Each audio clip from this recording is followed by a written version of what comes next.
Larson has the Mormon Expression podcast. I don't know if you're familiar with that. And so we want to pay honor to them. And I want to quote Russ and Earl. Hey guys. Jim Catlin. He said, "We're not doing it out of anger. We're not doing it to poke finger at the church." Zobo was a lifetime member. She was 36 when she resigned, and she said, "We're doing it to support each other in this decision that's going to cause pain for our families, which will cause pain for ourselves." And we want to thank them for organizing a great way for us all to come together as a community. And I'm just going to say a few words, and then we're going to have Brent Parkin speak. And then after Brent Parkin, it'll be Jerry Carr. And they both traveled very far from Idaho. We're really glad that they made it safely here. And then after they speak, we're going to go over to the church office building and have two other speakers, Bishop Earl Erskine and Kate Kelly. And then we're going to deliver our letters of resignation. And I think we're going to try to go in the church office building. Oh, but it's not open. So there's a closed mailbox. And if you are interested in working on your resignation letter, Jenny over here, raise your hand.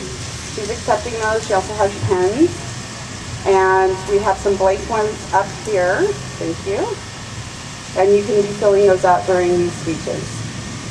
One other thing that I wanted to talk about is the purpose of this event is about creating community and also raising awareness for those who have left the Mormon Church that there are some great communities out there. We know that it's a painful process, and some people are ostracized or they feel like they need to isolate themselves from their Mormon family. And we have one of our leaders from the Utah Valley Postman group, Steve. You raise your hands. If you want to get connected in Utah Valley, please talk to Steve. And then Kitty Chu over here, he can connect you with the Salt Lake City Postmas. And there's also some other groups online that you can join. Another thing that I wanted to say before we get started is this is also about dissent. And, you know, we can't be here without kind of going against the grain. We all know that. That's the elephant in the room, right? We can say that we're about community, but this is kind of a way of all of us to show our dissatisfaction. I was a lifelong member until 97, and I didn't resign until 2013, and it was over Prop 8. And I just didn't want to be counted in a church that doesn't love everyone and can't see love for what it is. And I've done some research on Mormon identity, and I came across this quote by T.D. Brown, and it made me proud that my heritage is Mormon when I read this. He said in a message to students at Brigham Young University in March 1958, "I admire men and women who have developed the questioning spirit, who are unafraid of new ideas as stepping stones to progress. We should, of course, respect the opinions of others, but we should also be unafraid to dissent if we are informed. Thoughts and expressions compete in the marketplace of thought, and in that competition, truth emerges triumphant. Only error fears freedom of expression. Both science and religion beget humility. Scientists and teachers of religion disagree among themselves on theological and other subjects. Even in our own church, men and women take issue with one another, contend for their own interpretations. This free exchange of ideas is not to be deplored as long as men and women remain humble and teachable. Neither fear of consequence or any kind of coercion should ever be used to secure uniformity of thought in the church. People should express their problems and opinions and be unafraid to think without fear of ill consequences." And you can find that quote in Edwin Furnage's book about T.D. Brown. You cannot find it on the internet for some reason. So I want to welcome these speakers who are all pioneers in helping us find community and helping others understand and bridging the gap instead of tearing families apart. So please, if you could welcome Brent Parkin and give yourselves a round of applause for being here. Thank you.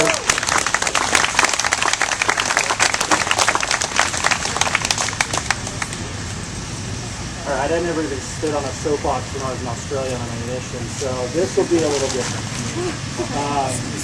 I'm actually flattered to be here. I'm honored to be here. I'm honored to be here with you. Can you keep it up there a little bit? Thanks, Bishop. Yeah. Is that better? I'm honored to be here with you. When I first talked with Brooke, I just wanted to help out any way I could. I said that I would be willing to do a website or get the word out there, whatever I needed to do. And I was flattered when she said that she wanted me to speak.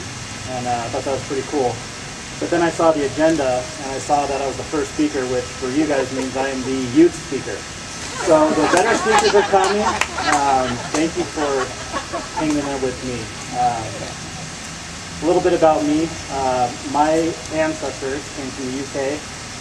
My grandfather actually joined the church by beating up a preacher who was making fun of missionaries. He was a defender of the church. He was very proud of that. He came over here and he established, or helped to establish Bountiful. He owned the first store in Bountiful, actually. Generations gone by, all went to war, all fought hard for the church, fought hard for their country, and I love them for that. I deeply love them for that, and I respect anyone's family who has done that, because they thought they were doing the right thing.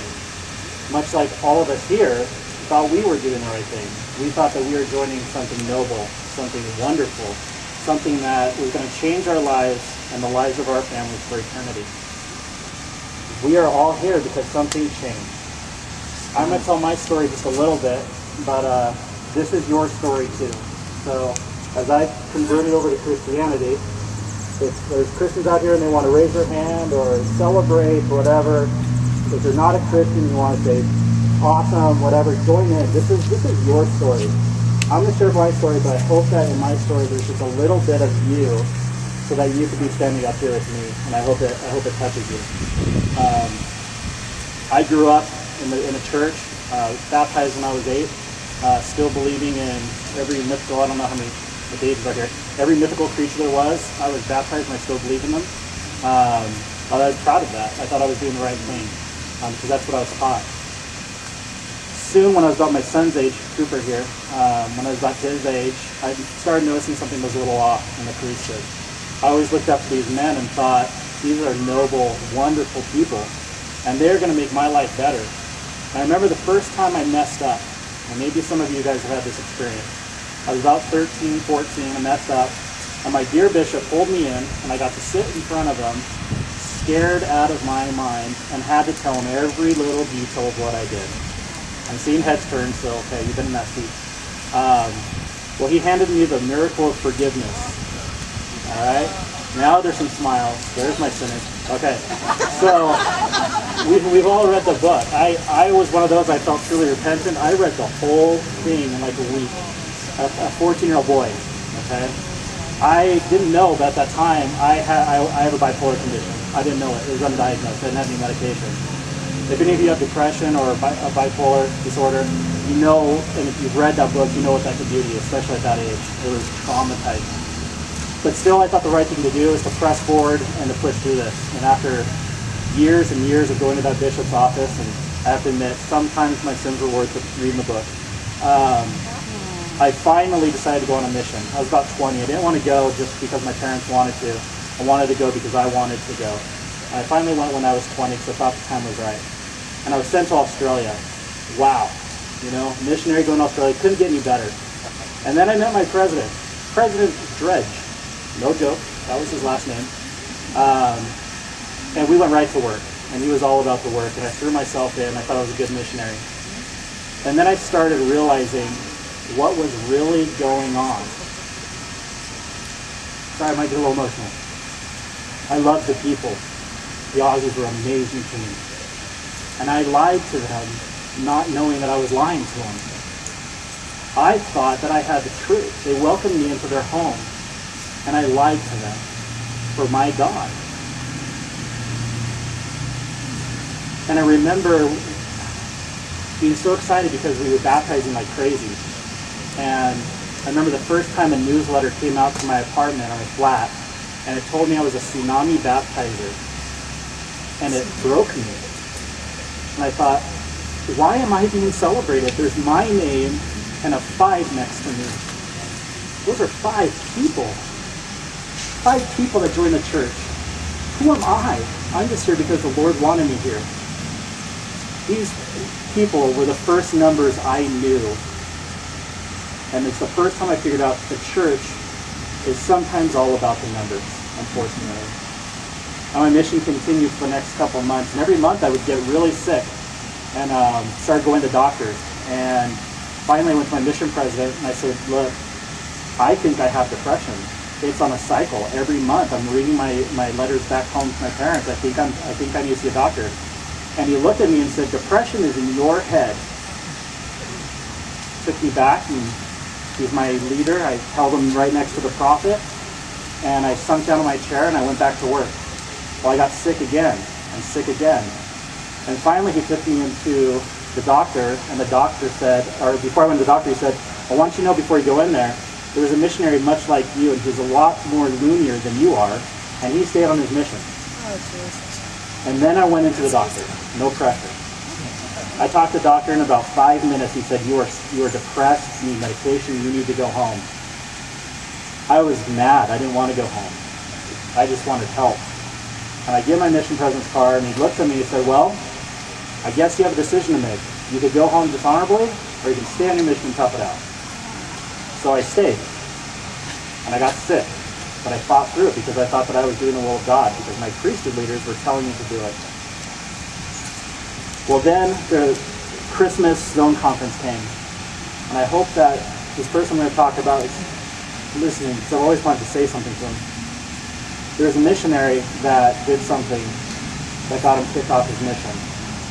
And I was in the mission home at this time, and so I traveled from zone conference to zone conference. I went to 5 of these different ones. Hundreds of missionaries heard the same message. And this mission president went up on the pulpit. We knew this good elder just went home. He was one of my favorites. I love him dearly. And this mission president, who I held at his high pedestal, escorted the sisters out of the room. And for 2.5 hours, he spoke to us about pornography, about fornication, about homosexuality, and anything else that he felt like he wanted to on Christmas zone conference, when we should be hearing about Christ. He told us every detail of this young man's fall. He told us how he went to see a prostitute. Why did we need to know that?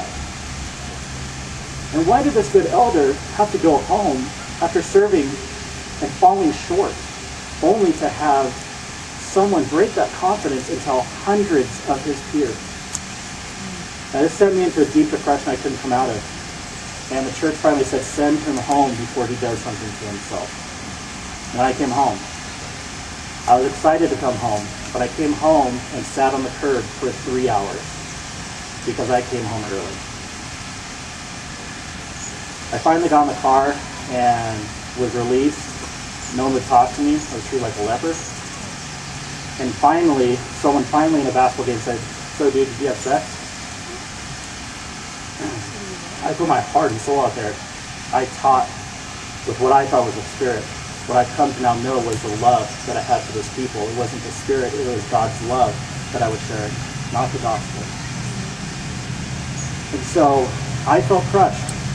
So now I have all these priesthood members, my bishops, everybody I don't trust. So I did the smart thing, and I worked for the church. Right up there. Because I thought, maybe if I go work for the church, maybe I can be a voice for the church, and maybe I can help change the church.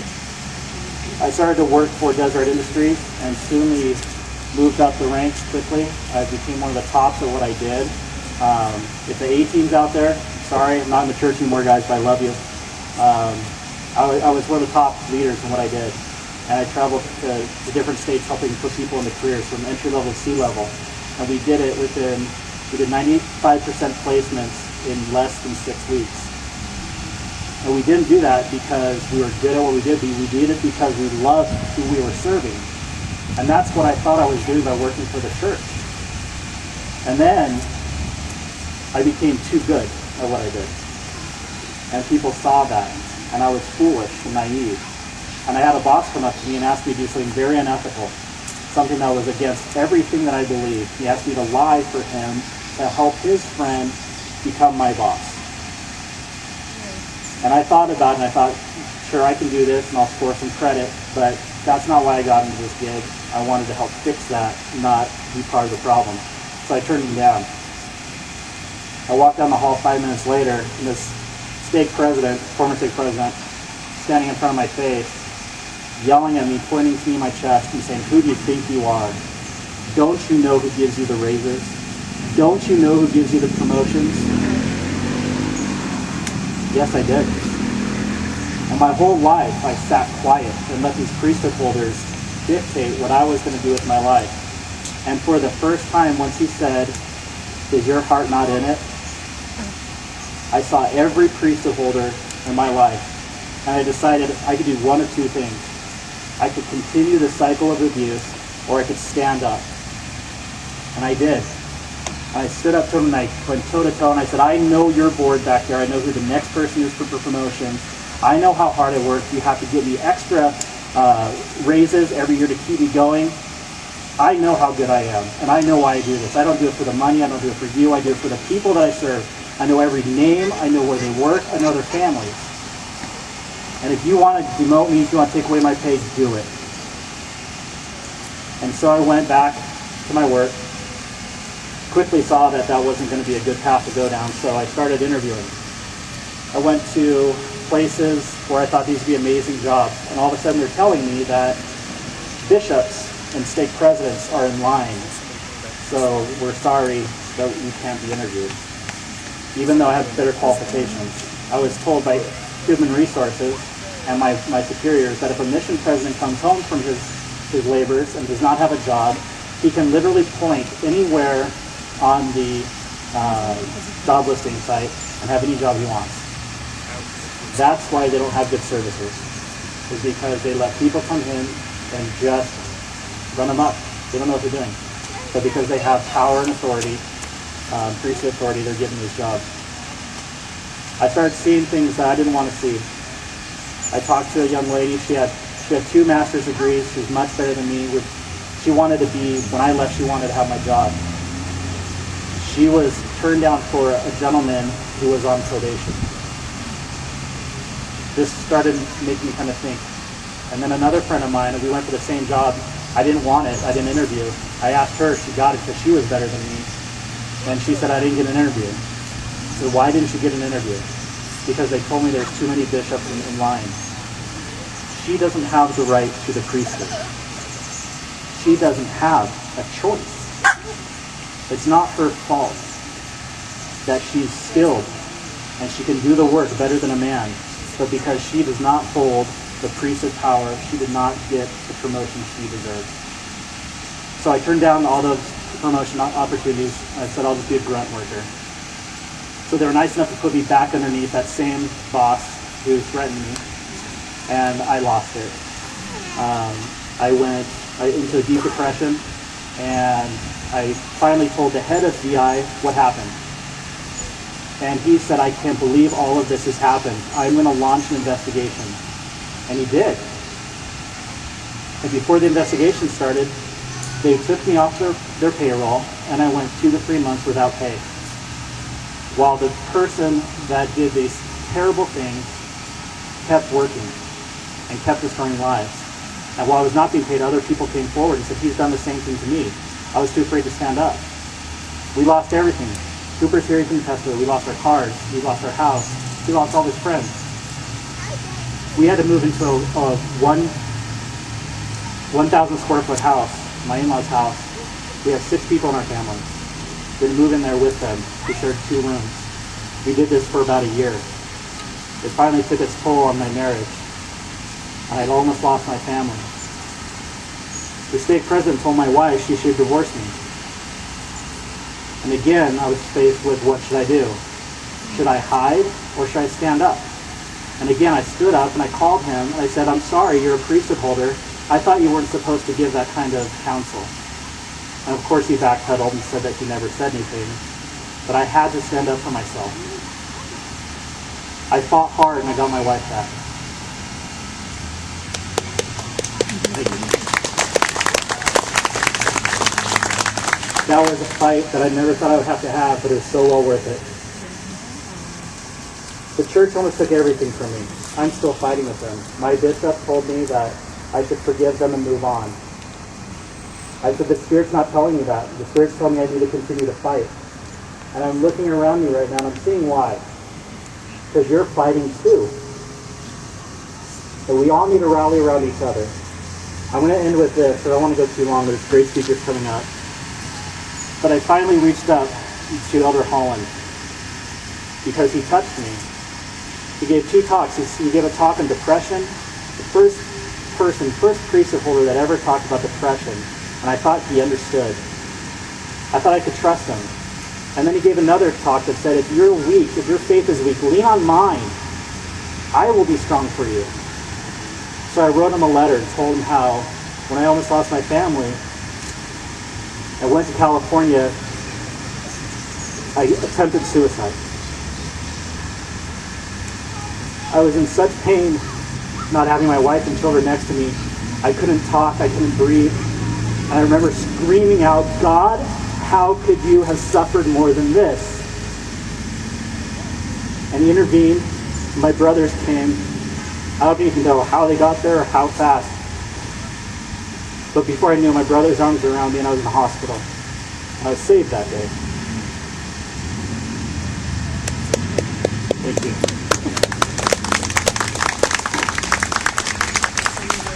I got my family back, and I stayed in the church. I kept going to temple after all of this because I was trying to do what was right. I was trying to rise above the evil that is in that building right there and the building right behind it.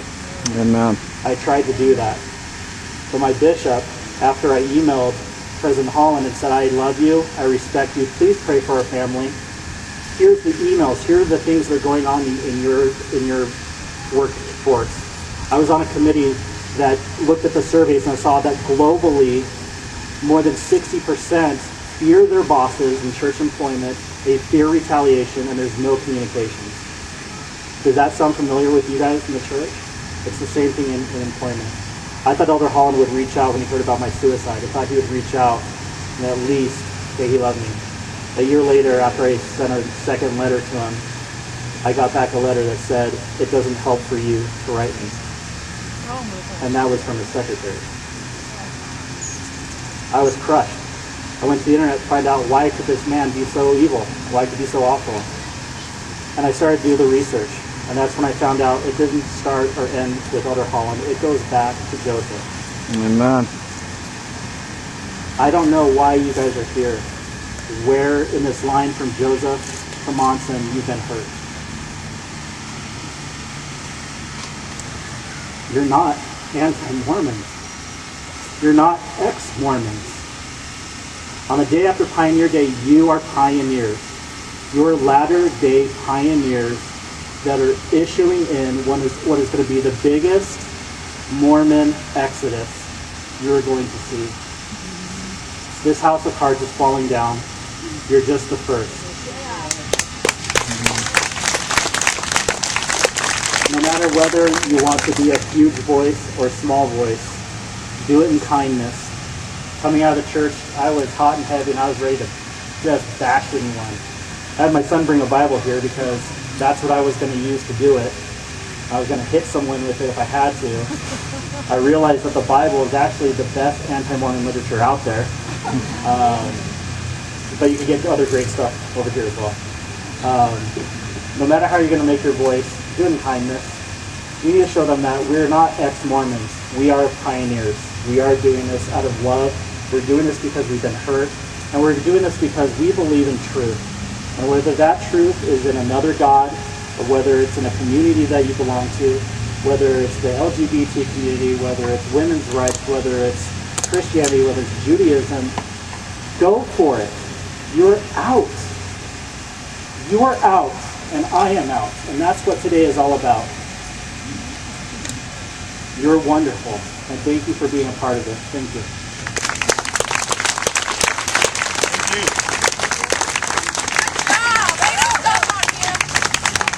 Anne said, you know those questions? Let's keep those for private times. They are confusing the congregation and it shows doubt in the church. And I would say, I'm still learning. Even though my mother raised me in the church, I have my own questions because I'm standing as an individual. Well, let's don't ask those. Study on your own. So I said, okay. So I took all the callings. They gave me some great callings in the church. The one that I believe I enjoyed the most was in Young Women's. I was there for 20 years in Young Women's. And I can honestly tell you,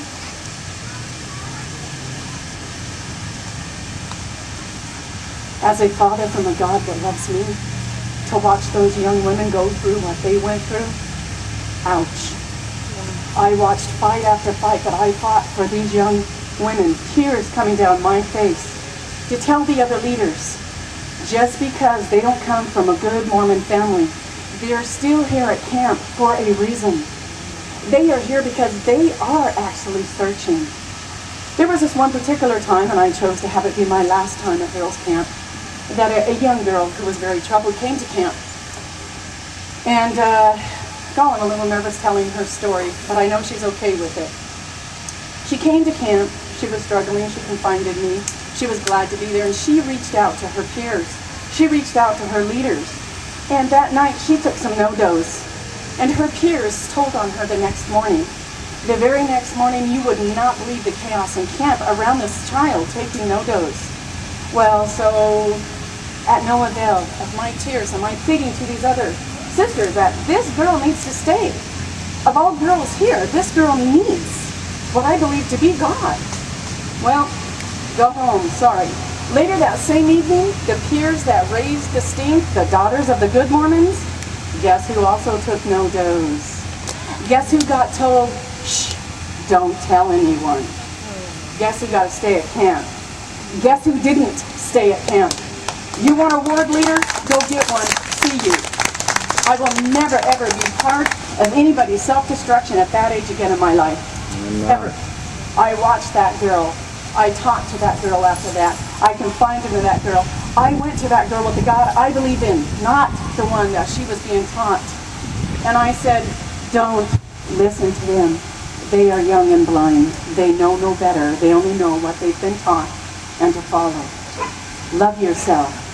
Today, she is still a friend of mine. She is still on my Facebook. She's an awesome, awesome, powerful woman in her life. She gives me credit. I give her credit. She is just amazing. After I did all of this, I said, wow, I am in the wrong place for me. So I am going to step away from the religion. Let me back up and tell you a little something. I had 3 heterosexual marriages in the church. I have 3 wonderful men that were my sons that are now my, whatever they are in my life, my best friends, and my guides now in life while I was going through my Mormonism. Thank the Lord that I did not force those boys to be Mormons, because when I divorced their father and they said, Mom, what are you doing? I mean, I don't want this. Don't you see what's going on? I said, I'm telling you what, you don't go to church? You don't do nothing, dude. End of conversation. Do you understand me? The rebellion started. My babies rebelled.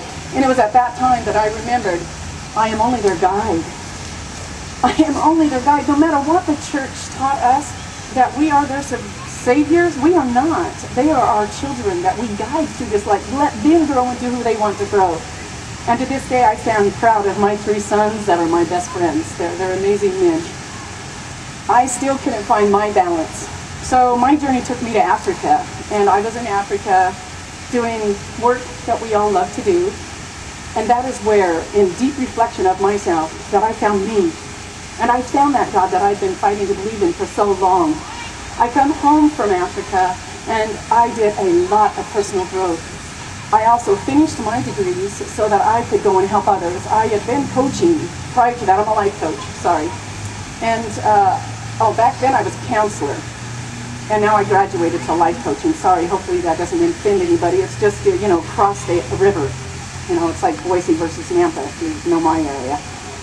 And so I just believe a little different. And, I stepped into my full array, found myself, and said, wow, this is my path. This is my God. And I have to tell each and every one of you, personal growth and personal change, if you've done it, it is not easy. My friends that were my friends for 30 years, woo, there they go. I came out, I am gay. I am a happily married lesbian. I can't help it. I am naturally this way. This is me authentically. I denied it for 42 years of my life. And like Brent, I stayed in imbalance. I am happy, I am healthy, I am whole, and I am spiritual now. And I am able to share that with others because I am. As a coach, life coach, there's a saying that I love to say often to people, and that is, stop it. Whatever you're doing to yourself, that self-torture, just stop it. So I want you to take a moment right now and find somebody in the crowd, I don't care who it is, yep, interaction time, your time to be bold. Find somebody, look them in the face, look them in the eye. Come on guys, find somebody. Everybody's got to have somebody, because we all have somebody. Hey, there's somebody right there without anybody, and there's three of you. We're friends on Facebook. Right there behind you, Benny. Your family? Bernie? No. Yeah, right there. There you go. All right, so let go of your manhood. We're Facebook friends. Let go of your humanness, because I'm going to ask you to be a spirit person, having a human Let go of experience what? for a moment. I want you to open his heart deeply to the next person and say, you're worth it. Let me hear it.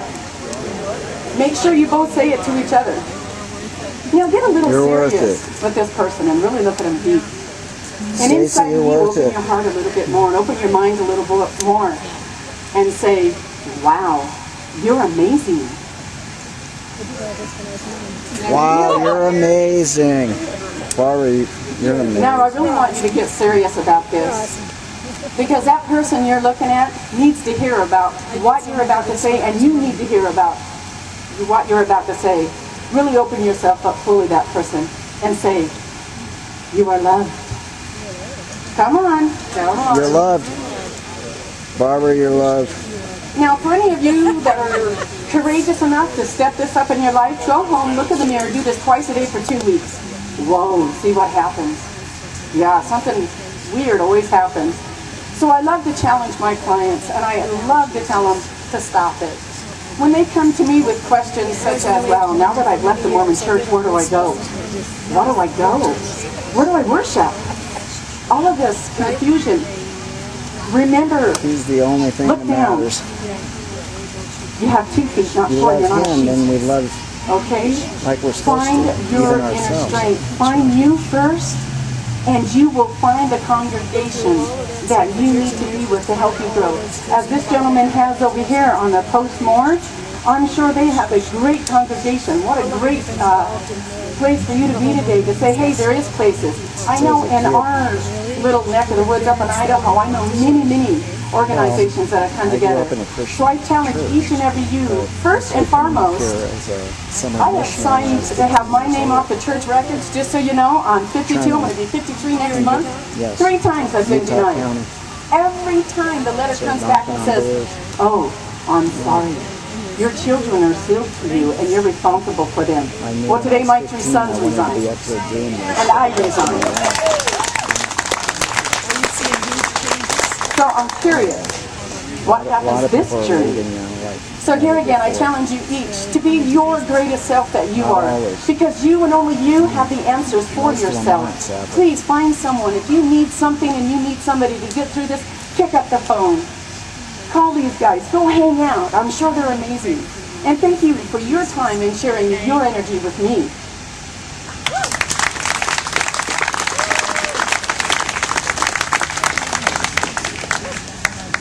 I should have worn flat. Okay.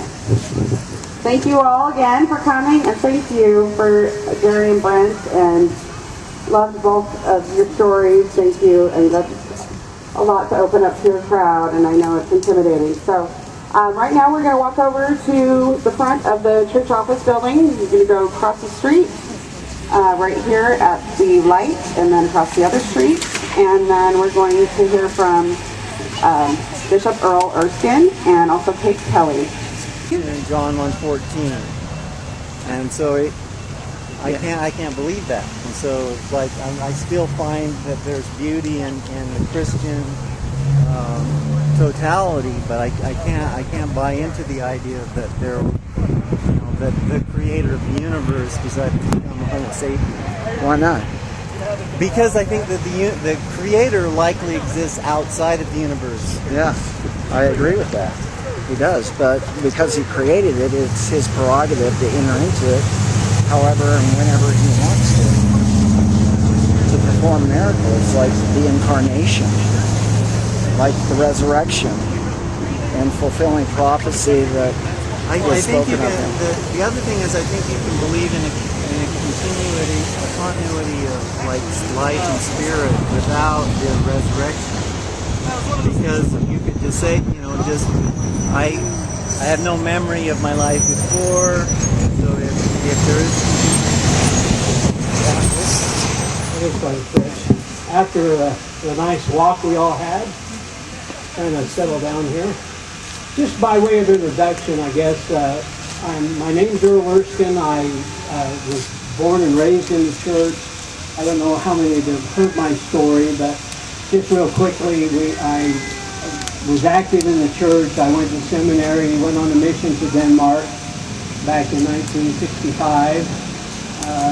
Came home in 69 or 68 and married Carla, my wife right here, in the Salt Lake Temple.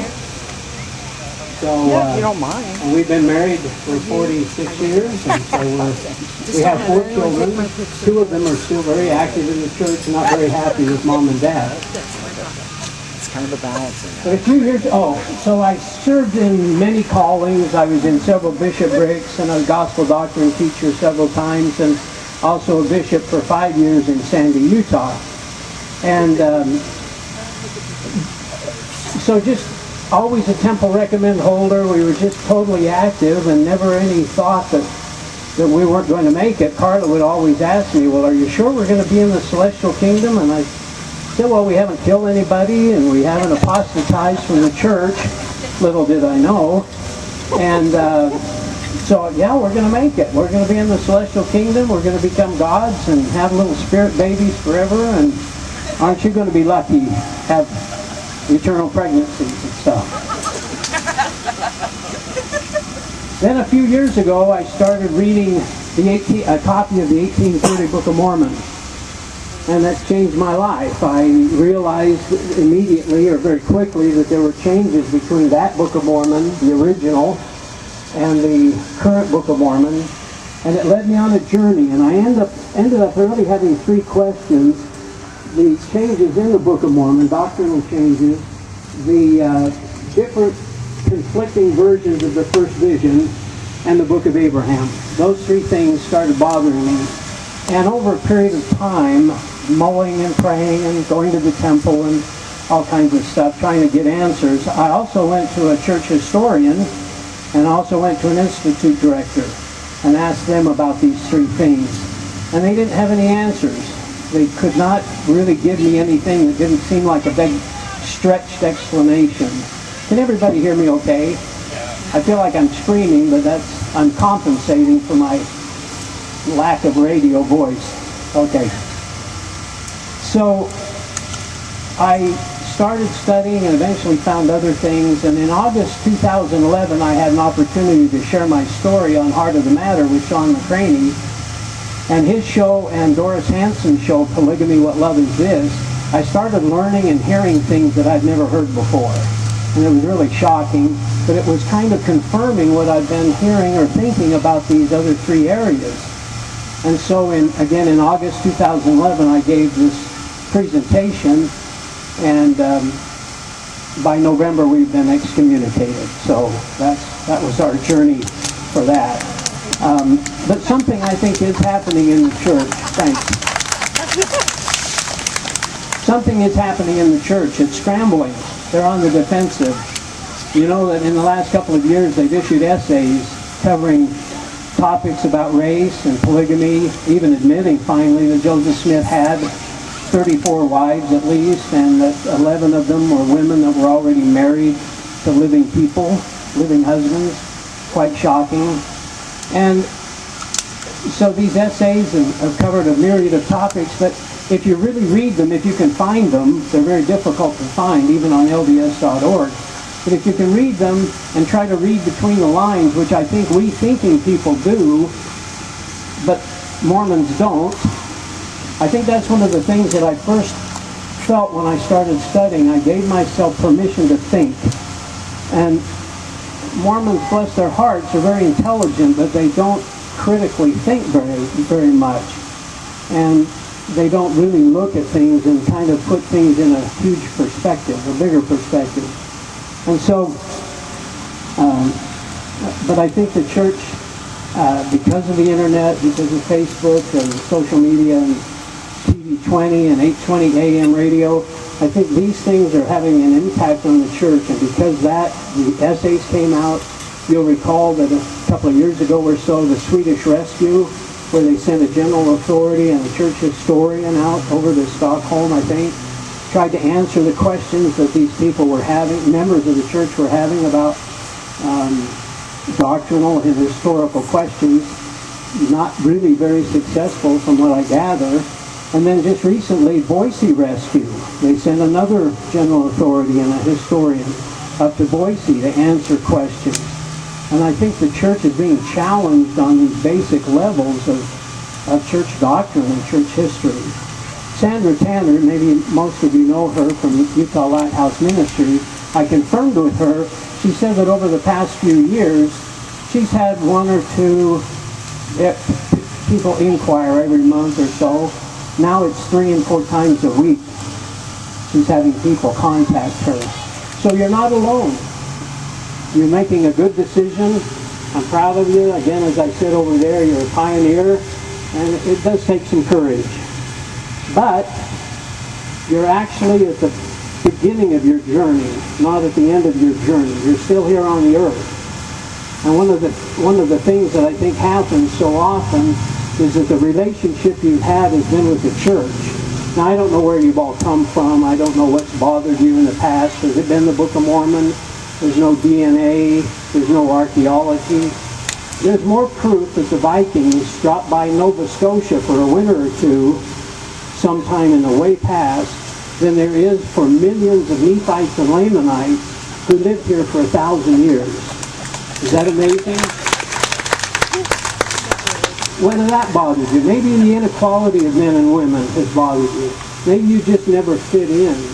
Some of us believed it with all our hearts. I mean, it was our life. It was the only thing we knew, but it was our life. And so I don't know how you got to the point you were at today, but I'm proud of you.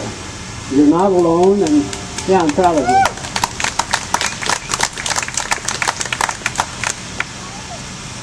Mark Twain said that it's easier to fool people than to convince them they've been fooled. Don't know if you've heard that one before. But one of the things that I wanted to do in this talk, and it's actually, my topic was what now, is that this is a good news, bad news thing. And I've tried to share this with others, that all this stuff we talked about, Masonry in the Temple, and the Book of Abraham, Book of Mormon, First Vision, polygamy, all that bad news stuff. There is a good news side to this. I've had the opportunity to interview over 150 people for the Ex-Mormon files that show it's on TV 20, then on 8:20 AM, and these people have a hope. They've actually made that tough transition from Mormonism to Christianity. And I know that may not fit in with you and your lifestyle right now, but one thing I want you to do is don't throw out Jesus and the Bible when you throw off Mormonism. Amen. Again, it may not fit right now, but be patient. Be patient with yourself. Be patient with your family, and give God a chance. If it works out and you can, because you're still at the beginning of this journey. Some of you have been out for a long time. As we kind of talked as we walked, I could tell some of you have been out of the church for a long time. And some of you are still struggling whether this is a good decision or not. And you still need to, I think, trust God. But again, don't throw out the Bible and Jesus just because Mormonism is false. That would be wrong, I think. One of the worst things that Joseph Smith ever did, I think, was to put doubt in our mind that the Bible was not trustworthy, that it hasn't been translated correctly. That's just not right.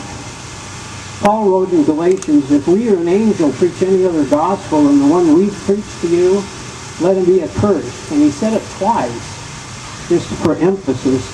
And what he was teaching was in the Bible. So And the Bible was here first.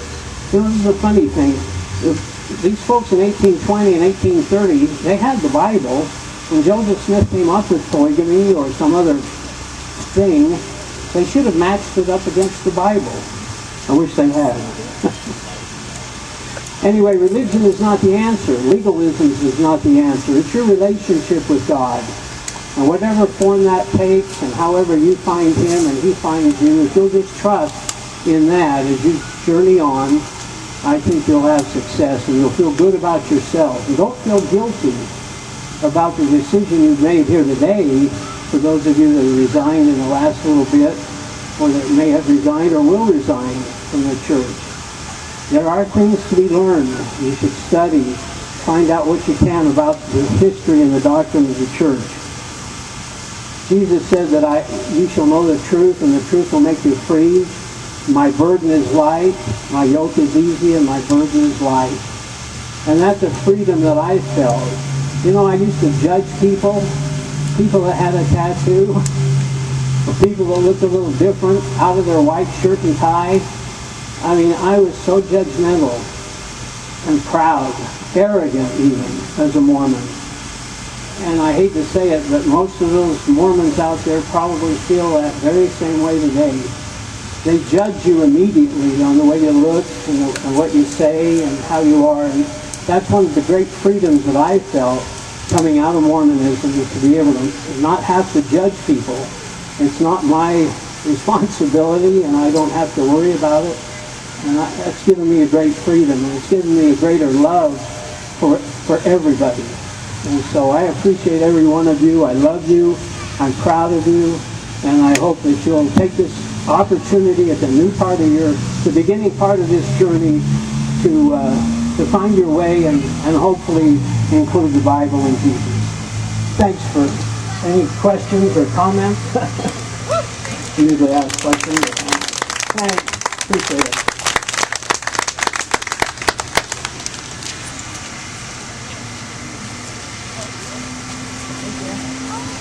Hello.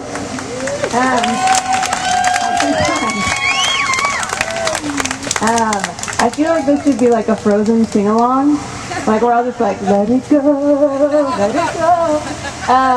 So thanks for coming. Last year I was widely quoted after I got excommunicated as saying, stay and make things better. I've had some time to reflect on that advice. Today I went to just before I came here, I took a friend and we went to a tour at the Beehive House, Brigham Young's house. And I don't think they recognized me. It was like two sister missionaries from the Philippines, so they're just like giving us the tour. And like Joseph Smith, Brigham Young was here with his wife. I'm like, interesting. And they passed out a proclamation to the family, which is one of the most reprehensive documents to ever be created.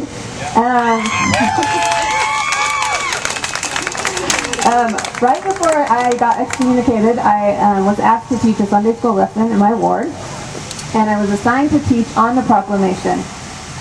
So I was like, what am I gonna do? And I talked to my husband, and I was like going back and forth, and maybe I just don't do anything, maybe I do. So I started the lesson out because I was like, Mormons love families. So I started the lesson out and I put pictures of my family. And I said, this is me. This is my brother who's gay and is engaged to his partner. This is my sister who's a single mother. This is, I explained my whole family. And I was like, I gotcha, because it's my family.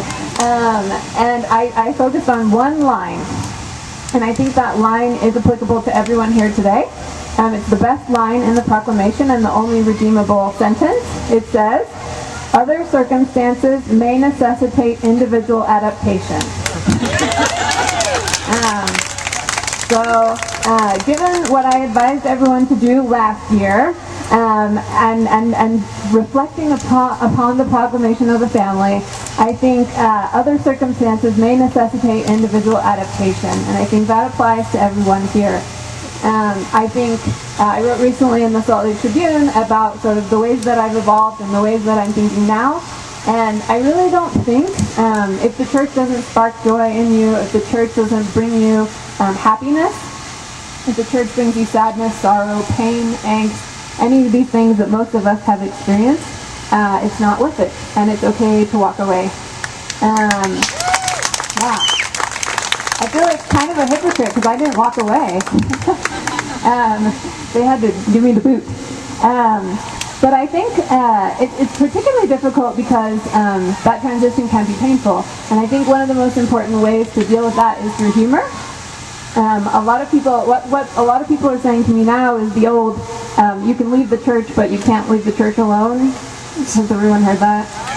The worst. The actual worst. And I think that says two things. I think that says, one, that the church members, Orthodox church members, always want to be taken seriously. And so you can't make fun of them, you can't criticize them. They want to be in a position where the church is totally untouchable. And it also says the second thing is that you aren't to be taken seriously. So your concerns, your dreams, your hopes, your fears, everything that might lead you out of the church is not to be taken seriously. So I think it's really important for us to invert those and that we value ourselves enough to take our own fears and concerns and questions seriously, and that we bring them to other people. It's a question really of who gets to take the position of legitimacy and who gets to be justified. And the church has a really strong system for everyone that leaves is no longer legitimate. Everyone that leaves no longer has any good point. Everyone that leaves can't think for themselves. Everyone that leaves is bad, evil, wrong, immoral, etc. So that's a difficult transition, and I think we really, to get through that and to get to the other side where we can experience the joy that awaits us outside of Mormonism, we really need to take care of ourselves. That's really, really important, especially for people who just submitted their letters today and you're just on the way out. It can be a very difficult time. Adolescence is really hard, especially when you're experiencing when you're 30. Yeah, it's hard. Or 40 or 50 or whenever you decide to leave and start thinking for yourself and asking important questions. So I'm also proud of everyone who's here, but I really want to encourage you to take care of yourself. Get a therapist, seek community support, whatever it takes to get through to a place where you're really happy and healthy and self-sustaining, which is where I'm at today. Yay!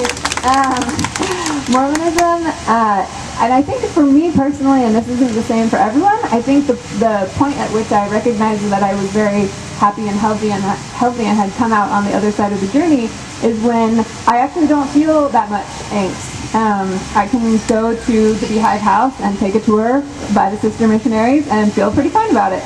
I can go to Temple Square and be there and be stared at sometimes, mostly probably because I'm wearing a tank top, not because they recognize me.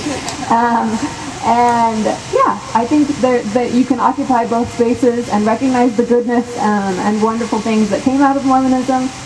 For me, that was a wonderful family, very supportive. My parents are here today. And they live in Provo. That's a hard place to live. That you can recognize the beauty that came from Mormonism and take those things, but also move forward knowing that what you left behind isn't worth it. It's not worth the pain. It's not worth the anguish. It's not worth the sorrow. It's not worth the broken relationships. It's just not worth it. And so if Mormonism brings you joy, I think that's wonderful and I think you should stay. But if you stay, you should raise hell. And I think you have a moral imperative to make it a better place for children and especially for girls. Most especially for young girls. So if there's anyone here today in solidarity that's still going to go to church next week, bless your heart and make sure to raise hell.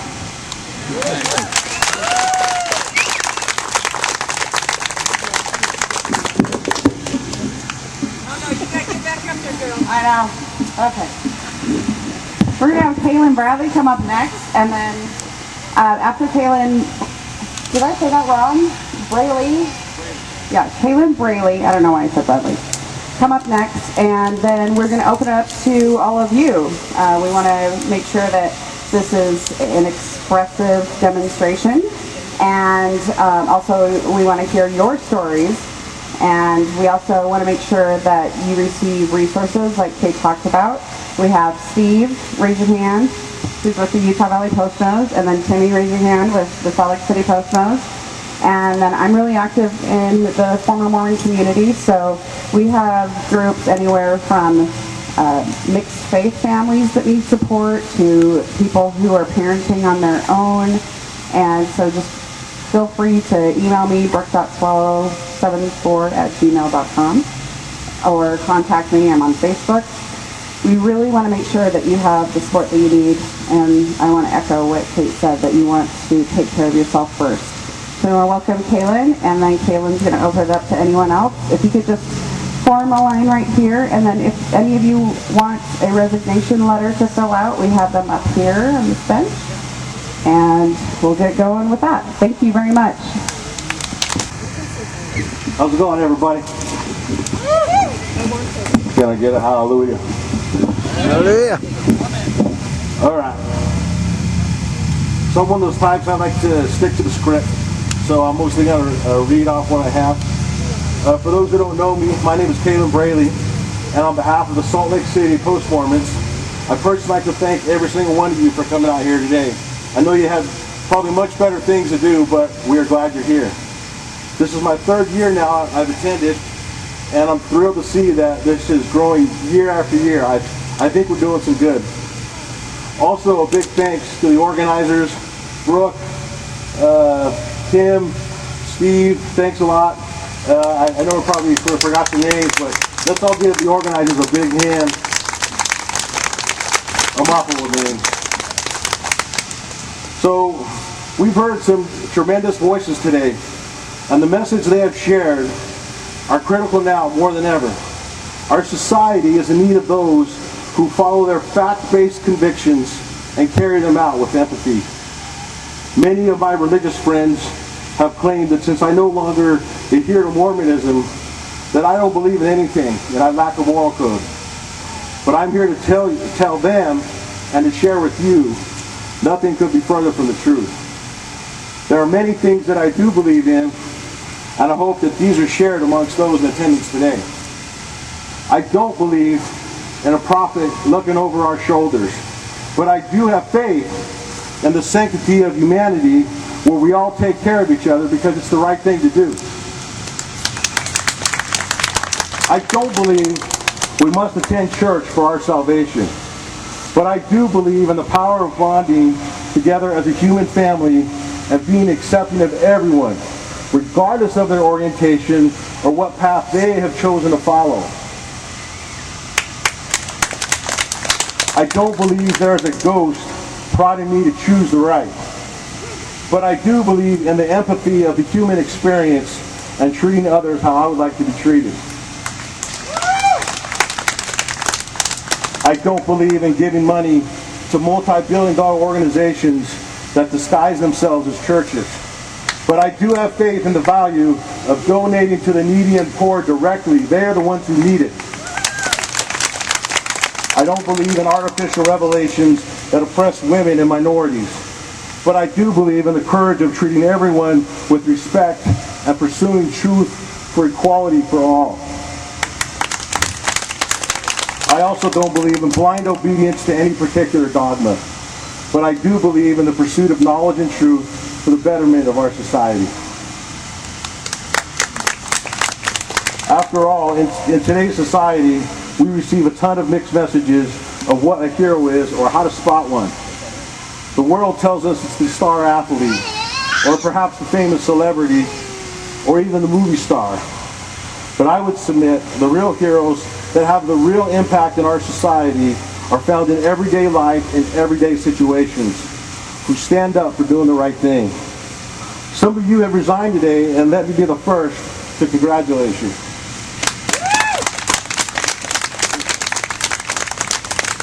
It takes a big dose of courage, especially in the state of Utah, to come out and to be counted.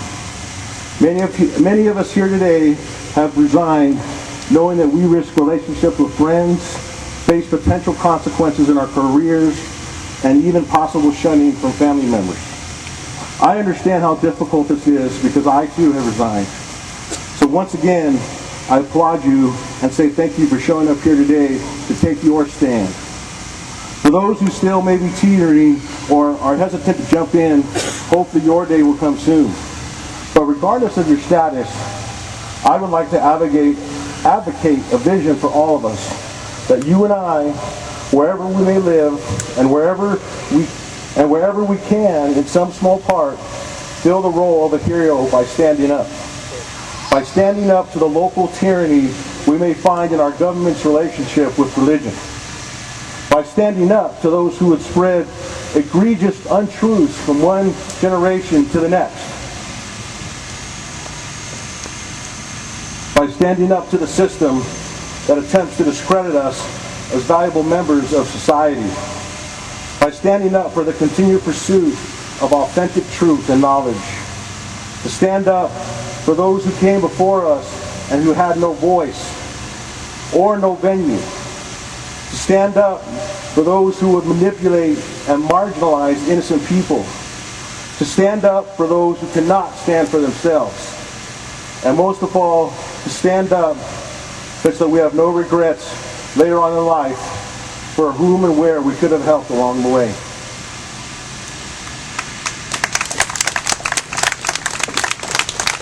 A long time ago, in a land far, far away, a young timid hobbit once grumbled, "I wish the ring had never come to me. I wish none of this had ever happened." To which a wise wizard replied, "So do all who live to see such times. But that is not for them to decide. All we have to decide is what to do with the time that is given to us." So my friends, that's damn right.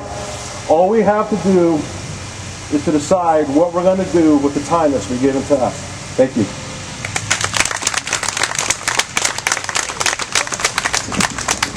So if you feel moved, come on up. Praise God, we're freely in Christ and that all of you are here. I'm just really thrilled to meet all of you and all the diversity that we have. I just want to quickly tell you my story, share my story, that I was a Mormon 40 years. Before that, I was Baptist. My husband and I had been married 38 years, had 5 children, and I was done because he didn't believe in the church anymore. And so he kept telling me what was wrong with the church, and I was a rock, and the kids knew I was a rock. And everything I believed in the church. I always believed Joseph Smith was a prophet. I knew Jesus was the Christ. And I would bear testimony to that. And so I decided to leave, and I was going my separate way.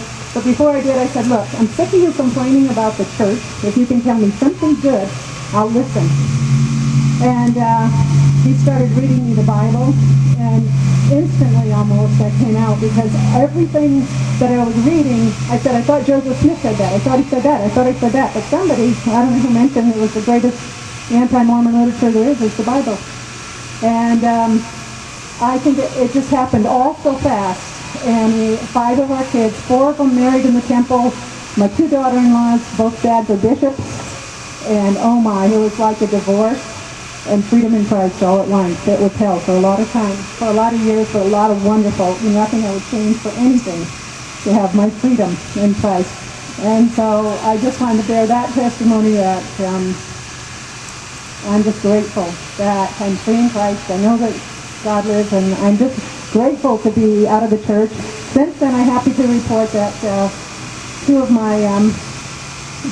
3 of the kids have come out, and I've got some of my children back, so I'm grateful for that. And the Mormon church is all about family until it's not.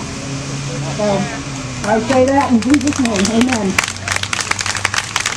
Where this is coming from, oh, you got it from one of those sites?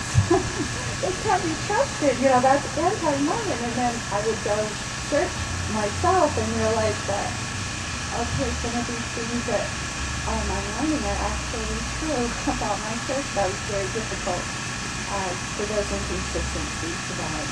So I just have to say that the most important thing that you could do to help other people is to just show them abundant, loving kindness.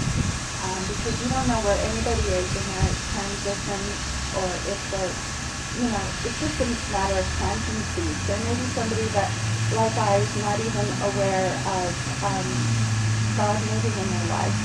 And, I hear these words, grace, sovereignty, mercy, things that I had never really been taught in the LDS faith. And the more I learned about them from my fellow Christians, I learned that, God will make good things happen even from bad situations. And so I look back on really this last year has been my transition, but 4 years since I lost my husband. And, I don't think that God took my husband from me so that I could learn more about him in the correct way, or to bring me to Christianity. But I do think that it's something that definitely came from him passing away, because I would not have come to this journey any other way. And it is done by the unconditional love that my boyfriend has shown me. Instead of, condemning or criticizing my church, he just opened up a new light into my life, and I've been extremely grateful to that. And, I realize now that two of my children lost their church before I did, and another daughter who's kind of transitioning at the same time I have for different reasons. And so that's my message today, is just continue to spread love and be supportive.